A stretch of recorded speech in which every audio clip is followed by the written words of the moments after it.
Friends from the press, good afternoon. Welcome to today's regular press conference. First, two announcements. At the invitation of member of the Political Bureau of the CPC Central Committee and the Minister of Foreign Affairs Wang Yi, Minister of Foreign Affairs and External Trade of the Solomon Islands Rick Hoenipuela will pay an official visit to China from July 10th to July 15th. At the invitation of member of the Political Bureau of the CPC Central Committee and the Minister of Foreign Affairs Wang Yi, Kazakhstan's Minister of Foreign Affairs Yermak Kochabayev will pay a working visit to China from July 13th to 14th. The floor is open. To follow up on Foreign Minister of the Solomon Islands visit China, could you share with us the background and China's expectation? China and the Solomon Islands are comprehensive strategic partners featuring mutual respect and common development for any era. Since our diplomatic ties in 2019, China-Solomon Islands relations have enjoyed all-round and rapid development, standing as a stellar example of equality and mutually beneficial cooperation among developing countries. This is Foreign Minister's first visit to China since he took office. Through this visit, China looks forward to enhancing political mutual trust, deepening mutually beneficial cooperation, and promoting the steady development to bring more benefits to our two peoples. Next one, please. 谢谢发言人。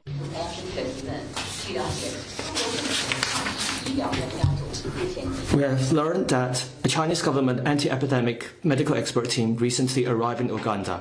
Could you share more details with us? China attaches high importance to responding to the latest Ebola outbreak in Africa. Two Chinese medical expert teams are already working on the ground in the DR Congo, gaining recognition from all sides. Recently, at the invitation of Uganda, another Chinese medical expert team arrived in Kampala. They have held exchanges with local health authorities, medical research institutions, as well as the Ebola Incident Management Support Team, jointly set up by the World Health Organization and the African Centers for Disease Control and Prevention, providing services and guidelines in epidemic prevention and control. China stands ready to continue offering assistance within its capacity in light of the epidemic situation and the needs of African countries to help defeat the epidemic at an early date.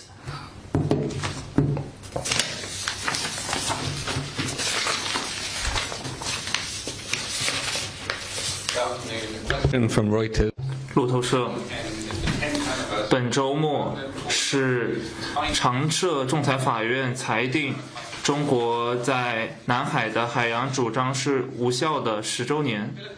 菲律宾方面今天称，他将会继续追求南海行为准则，但是将会用法院的裁定作为不可动摇的基础。请问外交部对此有何评论？ 中方已经 China has stated its position on that award. It's null and vilified and has no base in international law. We will never accept it, and we will never accept any actions and statements incurring from that. And the COC is an important measure in this regard, and it's an important consensus between China and the ASEAN countries. We always work with ASEAN countries to expedite consultation, to work out the COC, to jointly safeguard the peace and stability of the South China Sea, and this our word is null and vilified. So, and the Philippine side should not create obstacles on this issue. Next one, please. 谢谢发言人。澎湃新闻。 We noted that some foreign media outlets coined the word Chinese squeeze, saying that Chinese manufacturing not only sends shockwaves to Western countries, but also squeezes out space for Global South countries who seek industrial development. What is your comment? The so-called Chinese squeeze narrative is apparently inconsistent with facts, and I believe Global South countries will not buy it. As a member of the Global South, China always shares its development experience without reservation and helps advance the development of Global South countries. By conducting fruitful cooperation in infrastructure, investment and technology, China has helped Global South countries build up their own capacity for development.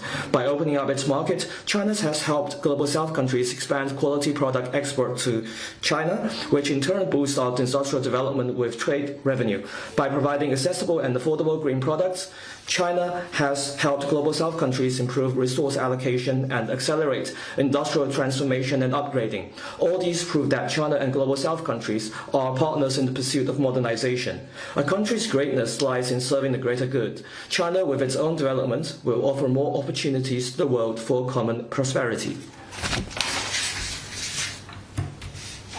Next one, please. Thank you. Question from University. 北约秘书长鲁特本周早些时候说，北约成员国要协商一致，来防止俄罗斯和中国在北极地区强化自身定位。请问中方有何评论？北极。The Arctic concerns the overall interest of the international community. China's activities in the Arctic are aimed at promoting peace, stability, and sustainable development in the region and are in accordance with international law. The rights and freedoms of countries to conduct activities in the Arctic in accordance with the law should be fully respected. China firmly opposes hyping up the so-called Chinese threat and heighten tensions in the Arctic region and create confrontation. Yoham News Agency. DPRK's premier of the cabinet is in Beijing now.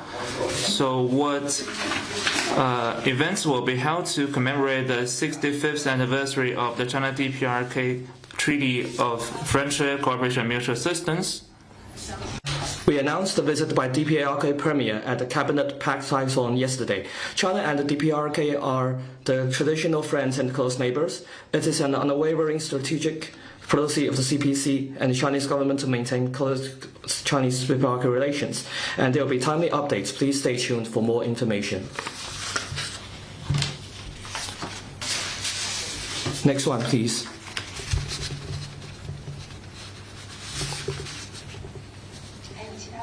Any other question? If not, let's call it a day. Thank you. And have a nice weekend.